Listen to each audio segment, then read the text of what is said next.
Kuzungumza ni sehemu ya Watanzania wengi na wadau, bila kusahau kikosi cha wachezaji 24 wa Simba ambao wanawakilisha wenzao katika safari hiyo, ambao wako pale uwanja wa kimataifa wa Julius Nyerere tayari kwa kuruka kuelekea Morocco. Tuungane nao kwa hivi sasa, walau kwa ufupi tu watueleze maandalizi ya safari hiyo hapo walipo na matarajio zaidi na kile ambacho kinaendelea katika eneo hilo. Priska Kishamba kutoka uwanja wa ndege wa kimataifa Mwalimu Julius Kambarage Nyerere. Hivi tunavyozungumza ndio wachezaji, viongozi, mashabiki, wadau ndio ambao wanaanza sasa kuingia kwenye ndege ya Air Tanzania, ndege ambayo tunafahamu sote kwamba imetolewa na serikali kupitia sapoti ya Rais wa Jamhuri ya Muungano wa Tanzania Daktari Samia Suluhu Hassan kwa ajili ya safari ya kuelekea Casablanca. Hii ni safari ya moja kwa moja, tunaelekea huko, na nafikiri ukiona hapa wachezaji, viongozi, kila mtu anabashasha na safari hii. Nimeona pia mashabiki maarufu wale wa Simba, nimeona ngoma, drums zile zikipigwa, wote kwa pamoja wakifanya michakato ya safari hii. Edgar Kibwana, Biko Skanda, Haji Samri, hawa ni miongoni mwa waliopo kwenye safari, bila kumsahau Farhani Kiham kutoka Clouds Media ambao wanakwenda kutoa tafu kwa Simba, ikiwa ni muendelezo wa kile ambacho tulikifanya kwenye hatua ya nusu finali, na sasa tunakwenda kwenye hatua ya finali. Edgar Kibwana, sauzi ya ukwepo tulikuwakilisha vyema, lakini Casablanca ama Berkane utakuwepo? Berkane nitakuwepo, na sijataka kukaa mbali na kushuhudia finali ya kihistoria, kwa sababu finali ambayo Simba nazungumzwa, ambayo ilichezwa mwaka 93, sikubahatika kwenda uwanjani, lakini hii nataka Mwenyezi Mungu kwa kudura zake basi nishuhudie mechi zote mbili, kwa maana ya Berkane ambako tunakwenda pamoja na uwanja wa Benjamin Mkapa. Kwa hiyo kwa kuangalia delegation ambayo inakwenda, na nimeona viongozi wa Simba wakiwa na bashasha, wachezaji wakiwa na hari, ni kwamba naona atakaweka historia. Kuzungumza na Dese Mkwala, anakuambia kwake ni wasifu mwingine katika maisha yake na familia yake, na hii ni kuonyesha kwamba finali ilibakia kuwa finali kwa hadhi ya michuano yote. Sawa Edgar Kibwana. Biko Skanda, kwa mara nyingine safari ya Morocco. Ndio. Kwa mara ya kwanza natia suna Morocco. Kwa hiyo sio jambo dogo, lakini kitu ambacho mkazuzu kinanipa faraja kubwa ni hari na morali ya wachezaji, namna ambavyo wanaitaka finali. Kwa hiyo huenda nchi ikapata heshima ya kipekee nyakati sio nyingi zijazo. Sawa. Kishamba, watu ndio wanaingia kwenye ndege, kwa hiyo ni vigumu kupata watu wengine kuzungumza, lakini kimsingi safari inakwenda kuanza, na tukifika inshallah tutajulishana kila kinachoendelea huko nchini Morocco. Tunashukuru sana kwa muda huu, kwa taarifa hiyo fupi ya Haya Mohamed, na sisi tunawatakia safari njema kuelekea Casablanca. Ni safari ndefu kidogo ya takriban saa 8 mpaka 9 angani kwa ndege ya moja kwa moja. Derek, napaswa pia ku experience safari kama hizi. Ndio. Nimeona watu wengi wamesafiri. Hizi sio tu ni safari, ni historia, ni kumbukumbu inayoishi kwa muda mrefu.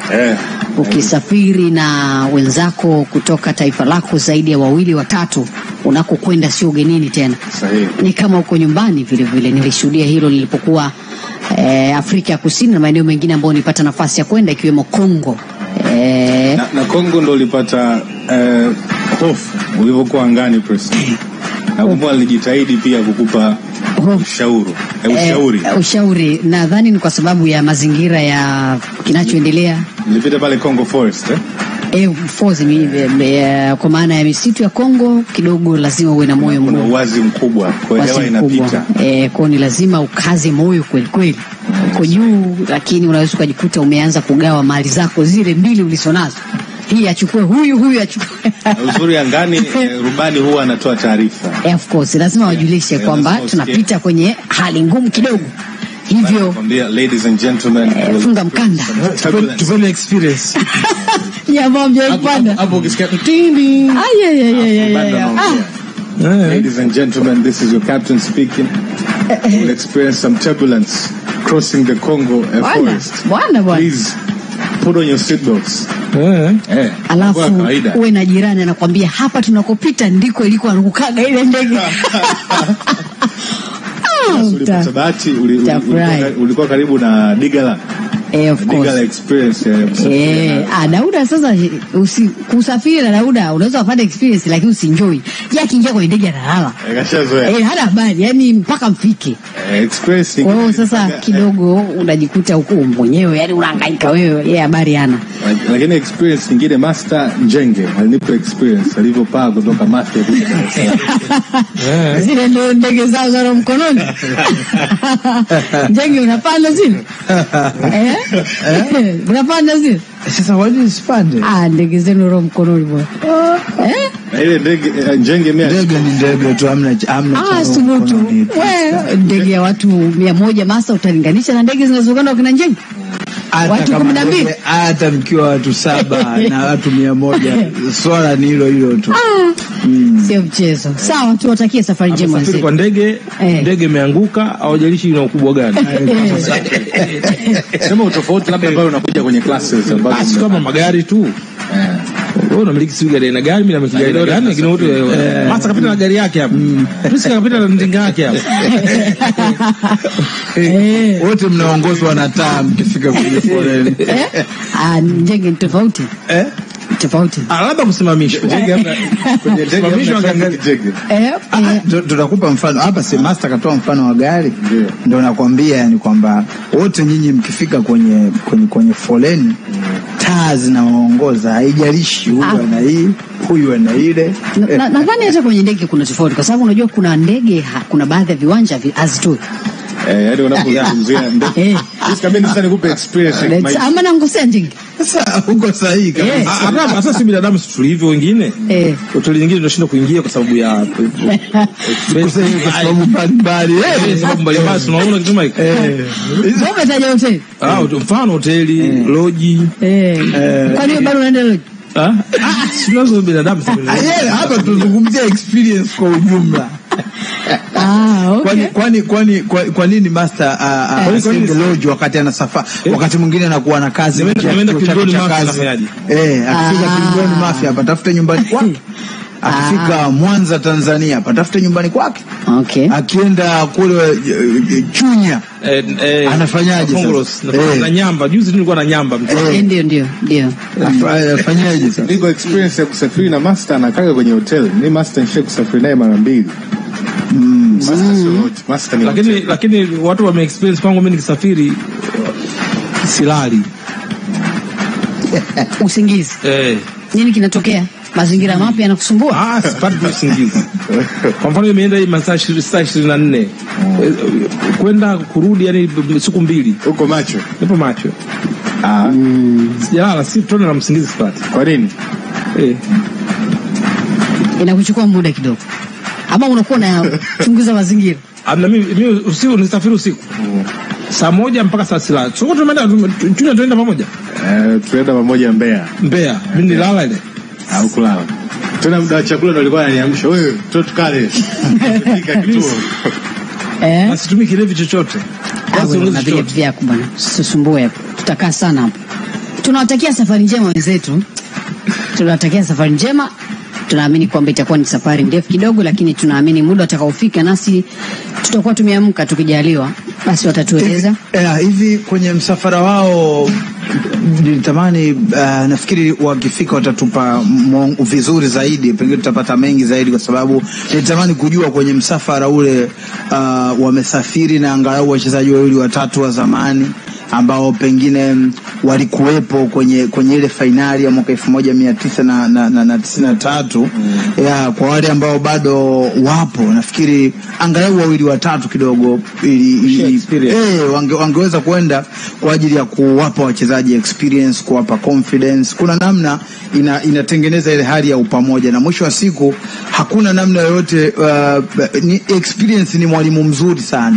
Fanya ufanyavyo, lakini hakuna kinachoweza kuuzidi uzoefu. Kwa hiyo kwa wale ambao tayari walishapita kwenye ile changamoto na wakapata kile walichokipata, haijalishi ni zamani kiasi gani, nafikiri kama wangeweza kuambatana nao hata wawili watatu hivi, ingekuwa ni jambo zuri sana kwa ajili ya kuendelea kuisaidia timu kuijengea ile hali ya kujiamini kuelekea kwenye huu mchezo.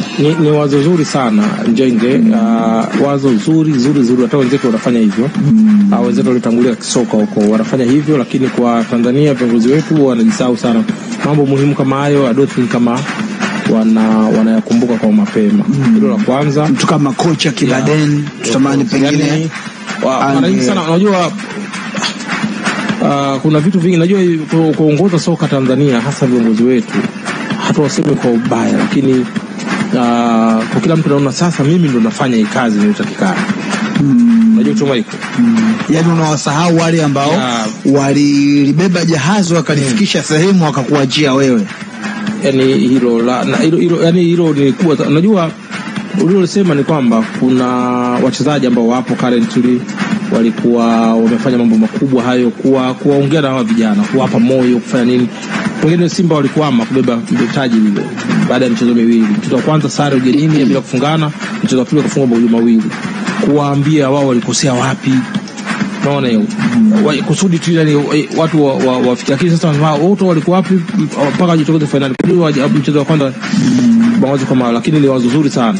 Na kwa sababu kwa mfano kwenye ile squad yote ya Simba unakuta mtu kama Fabrice Ngoma ndio mwanadamu ambaye kwa upande wa wachezaji ndiye mchezaji pekee ambaye unaweza kusema anayo experience ya hii mechi ya finali ya kombe la shirikisho ambazo amecheza akiwa na AS Vita, akapoteza finali, akaenda kupata ushindi wa ile taji akiwa na Raja Casablanca.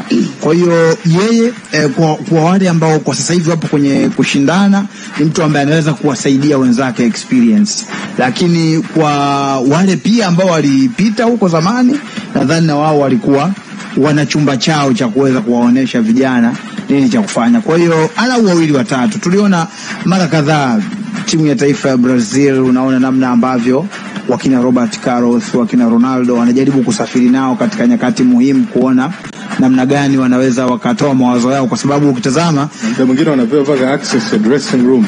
Kwa sababu ukitazama kwa mfano hata hawa kina Ronaldo Brazil World Cup ya mwisho wanatoa 2002 mpaka leo ni miaka mingi imepita, lakini bado wanapewa ile hadhi na heshima ambayo kama waliweza kufanya hivi basi at least wanapewa access ya kukutana na wachezaji ili kuweza kuwajali ya kile kidogo ambacho wao wanacho. Kwa hiyo nafikiri kama Simba wamelikumbuka hilo, dhani kwa kuwa wenzetu wapo, nafikiri tutawapa nafasi zaidi tusikie hata